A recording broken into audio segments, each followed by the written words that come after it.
Well, welcome ladies. Thank you for coming today. My name is Amalia. This is Jessica, who is going to explain confidentiality to y'all. Okay, so before we get started discussing anything, as Molly said, I want to go over confidentiality, which just means that both she and I will ensure y'all's privacy and that what is said in here will stay in here.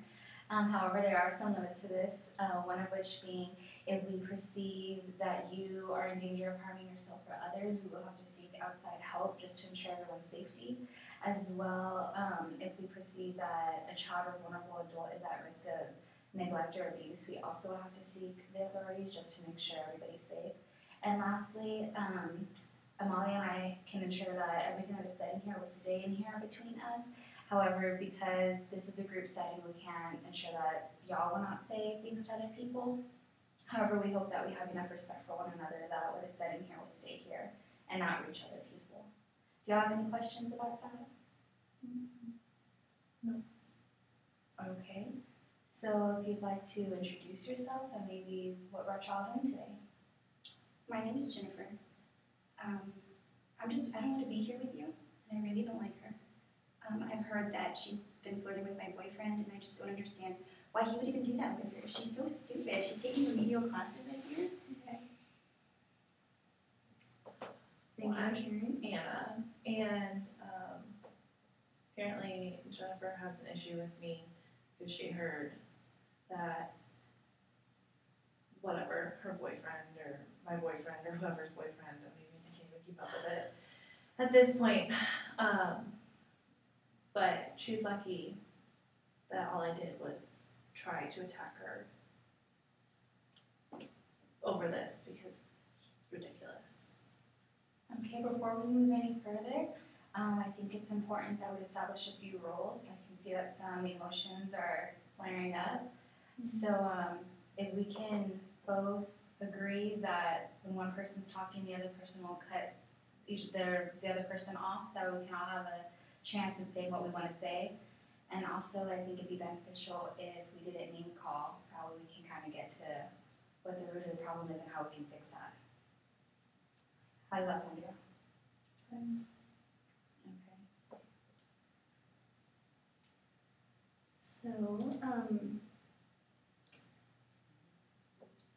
Okay. So from what I'm hearing, it sounds like y'all are having an issue. There was some physical contact, is that right? Yeah, we've had problems in the past with that as far as being part of physical aggressions and fighting each other. And in middle school, I had a gang that was against Jennifer's gang, and we just were head to head all the time. And then this all of a sudden seems to bring up similar experiences. But she's lucky that I didn't get that gang back together to come after her after she accused me of doing whatever she accused me of doing. And she didn't even hear it from me or see it herself. So I don't know.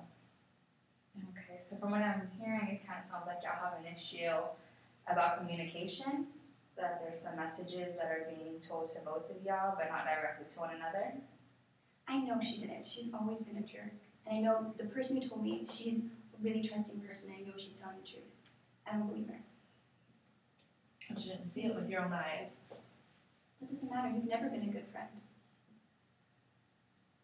So it sounds like y'all have been friends in the past, and maybe, like Jessica said, the communication maybe isn't in line, and there's other people feeding into the relationship.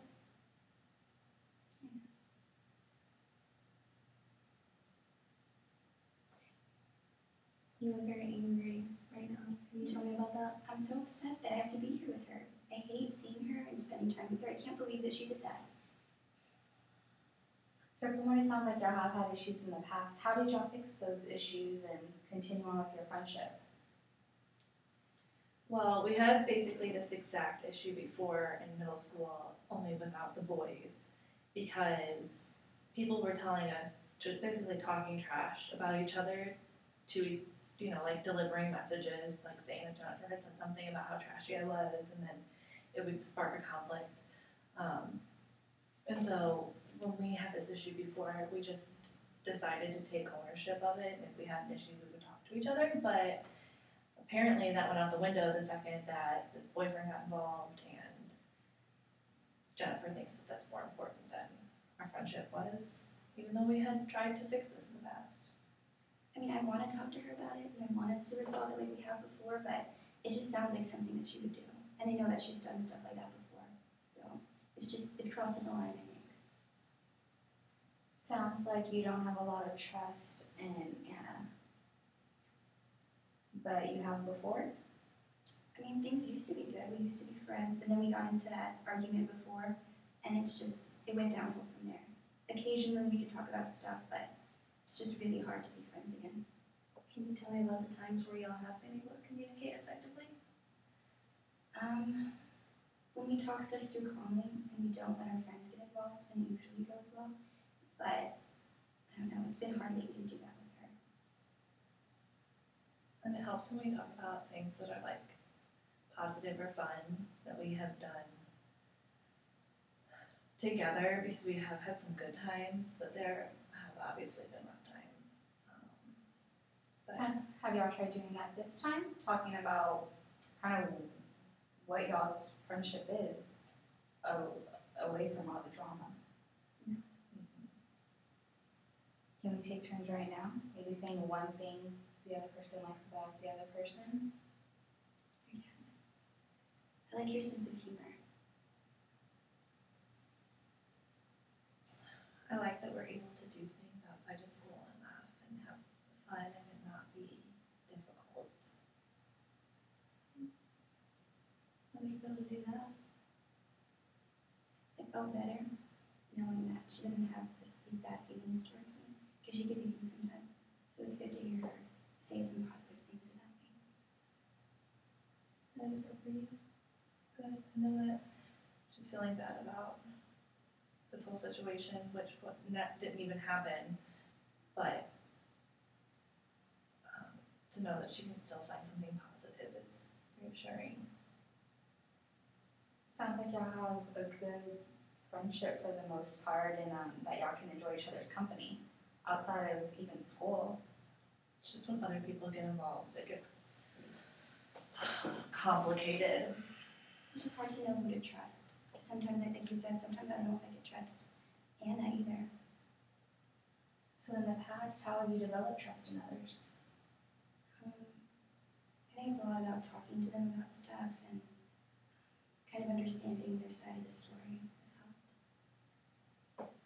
I mean, correct me if I'm wrong, but to me it sounds like you know, really do value the relationship and that it really does hurt you that you would think that Anna would do something like this. And so it really sounds like you value the relationship.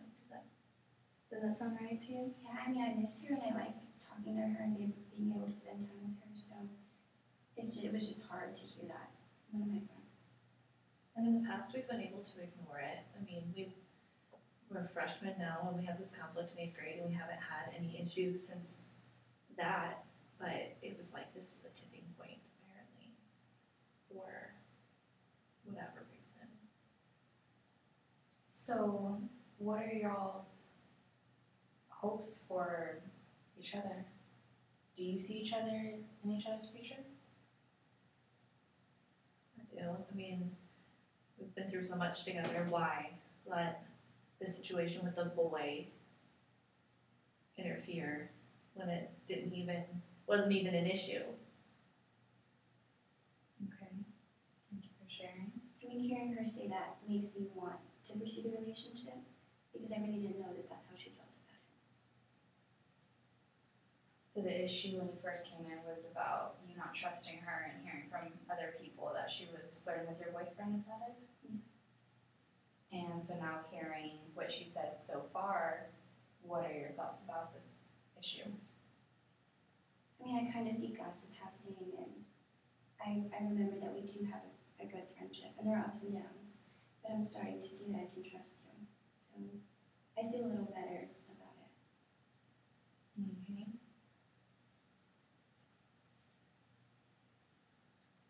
So it sounds like y'all really not just value each other's friendship, but kind of need it for that fun time when there's a lot of drama going on at school.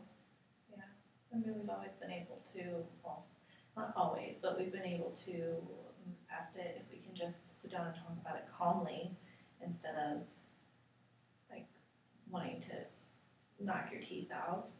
Yeah, and she always scares me. She always says stuff about wanting to fight me or something. Her friends will say stuff about her wanting to fight me. And that makes me feel scared of her sometimes. And that affects our trust. Because how can you trust somebody who always wants to fight you or wants to beat you up? That's been difficult. How does it feel to hear that from your friend Jennifer? Well, I mean, we've had these issues, like I said, we've had these issues before and we've always been able to talk about them. And it's just like 9 times out of 10, I don't even say those things. It's just the past, like, you know, the badass persona that I try to put on that you know isn't really like who I really am. And people are just trying to rile it up because they think it's funny to watch me get pissed and want to beat somebody up. So 9 times out of 10, it's not even the case. It's just like who I was. And yeah, sometimes I have a temper, but I mean, we've always been able to work through that. So I feel like while it is an issue, it's not really an issue in this context between the two of us because we've always been able to talk about it, except for when, you know, I hear things about you hearing things about other people and it just gets so like complicated.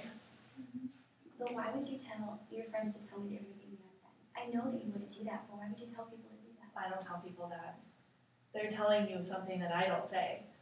They're making, you know, we've had this same issue in 8th grade where people were starting crap between us because they were gossiping. And yes, this time I was pissed, and yes, this time I did attempt to attack you. But it was because I had had it up to here with all of the lies that people are saying. I mean, if we had had the chance to sit down and talk about it, maybe it wouldn't have been an issue, but it just escalated so fast. So it sounds like both of y'all were very hurt for different reasons. You were hurt because you thought your boyfriend was being flirted with by her, and you felt hurt because she was attacking the person that you are. A lot of it does sound like trust as well, and that you felt she should trust who you are in y'all's friendship to believe what people were saying. You feel like you should have trusted her enough to be a friend and not do those things, even though it turns out they were just rumors. Seems like the main issue isn't even with us, it's with these people that continue to try to rile it up. So how do y'all plan on handling this issue when you go back to school? Just to not believe those people and just go straight to Jennifer and see, to Anna and see what really happened in her side of the story. Well, I think kind of to beat them to the punch. Like, if there's even a hint of a rumor, we squash it as far as like, you know, playing it off. Like, oh yeah, no big deal. We've already had that discussion, or, you know, making it a non-issue because it's not an issue between you and I. I agree. I feel that there are some issues that y'all do have with one another that y'all don't voice to one another as well. How do y'all feel about that statement? I mean, I guess it's true because of, like, the fact that you would just assume that I would tell people that I was going to beat you up when I kind of did, but it wasn't the intent, you know, like you just assumed that it was going to be an issue and that I was going to come after you over anything, regardless. It kind of hurts to think that you would still think I have that animosity, and you know my mom's crazy. And she promotes that kind of thing, but that's not what I want with my friendships, my real friendships. So how do you think y'all can kind of reinstate y'all's trust in one another? Especially when rumors go around school. Just to not get blinded by other people and what they think. Just to remember that we've been good friends and that we really care about each other. And rather than like letting my temper flare or going home and telling my mom about it and getting more riled up about it and getting more pissed off, going straight to the source and having that safe space to be able to talk about it, I guess, would be the best thing in the future. And if there's really an issue that I have, coming here and being like, we really need to have a conversation where we can stay calm, because we don't know what happened this time. Yeah, I agree. I think it's all about communication with us and remembering that's important.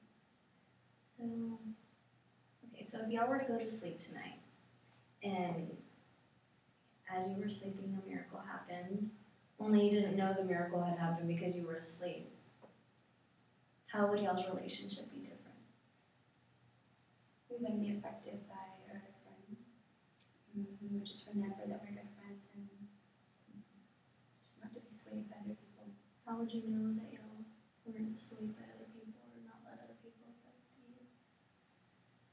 I think the biggest thing is that we would be able to communicate openly about everything, not just things that are in conflict. So like, I really like Jennifer's boyfriend as far as them as a couple. It has nothing to do with the fact that I want to be with him. But like being able to have those conversations of, I'm really happy for her about the situation she's in, and almost like building up the positive instead of it being all negative. You know, I feel like any conversation we have is centered around negative, but being like, I'm really happy for you, you know, it being a positive conversation. And I've never heard you say those things, so it's kind of shocking to hear that from you. But it does mean a lot to hear you say that, and to have that conversation would be so beneficial. So it sounds like you really value meaningful conversations, and that's something you want in y'all's relationship. So as far as preventing conflict, y'all said that you would not trust people that come and tell you messages about one another, that you wouldn't trust them right off the bat, that you would think back to good times that y'all have had and what y'all's friendship is really about if you do start questioning things. And above all else, y'all go directly to the source and talk to one another one-to-one rather than through different messages of other people and text messages and stuff like that. Do you think those are things that y'all could do? I think so. I think it might be tough at first, but to learn not to always believe other things that people say, but definitely something that I think I should try. Okay. And trusting that there are people there that want to support that, you know, like teachers or like your parents have always been really supportive of our friendship, and, you know, remembering that there are people that we can go to. You brought up a good point. If there's ever a time where we're not available, since there's so many students here in the school, you did mention that you're comfortable with her family in their home. So maybe that is another safe space that you had mentioned y'all could utilize. Is there a teacher that y'all could go to that you both feel like you could trust? To be a mediator. Mrs. Jones has always been really good as far as, I know we both have her at different times, and she kind of knows our stories. Okay. It sounds like maybe if there's a time where you'll need a little bit of help diffusing a situation, that Ms. Jones might be a good place to go to. And what about conflict with other people and other things? How do y'all manage that? I think this is just an important life lesson to remember, especially with my temper, knowing that I seem to like escalate. Going directly to the source and being able to have a conversation with somebody that I have an issue with has seemed, I mean, between us, it's worked before, obviously it didn't today, but, and in the future, I think that if I hear something or somebody says something about me being stupid and taking remedial classes or doing whatever, that I can go and ask them and not be confrontational about it, be calm. I think that's super important in the future, because life is not going to facilitate me being pissed off at everybody all the time. Sounds like you believe that you have control over your life rather than like having control over you. Yeah. Okay, and I heard a couple of times that you also kind of forgot to use some of these coping skills. So maybe we can write a list and y'all could just have them handy for when conflict arises. I think that'd be good. I guess for me, it's tough because I guess I trust too easily. And so now to think like I have to be aware that people can be lying to me, I guess it'll put things in perspective for me, but it makes it kind of tough to know that I can't always trust my friends. So who do you think you can trust? My parents, I think I trust my parents. And I'm learning that I could trust Anna. But it is kind of hard to know that my friends would lie like that to me. So it sounds like you'll learn some life lessons, or some lessons that you can carry on to other people and other situations as well. And how are y'all feeling now with one another? Better. I think we need to have a couple more chats just about how happy I am that she's finally in the place that she is, and vice versa about things that were positive, but much better. Leaving here feeling we're on the right track again. I agree. So are y'all friends? I think so. Yeah, I hope so. Sorry about earlier. You too. I don't think you're stupid. I'm sorry. Well, that's our time for today, and it seems like y'all done some positive work. So like I said, we'll just write out those coping skills that y'all can keep handy in case you forget. And we're always here if you ever need anything else. Thanks.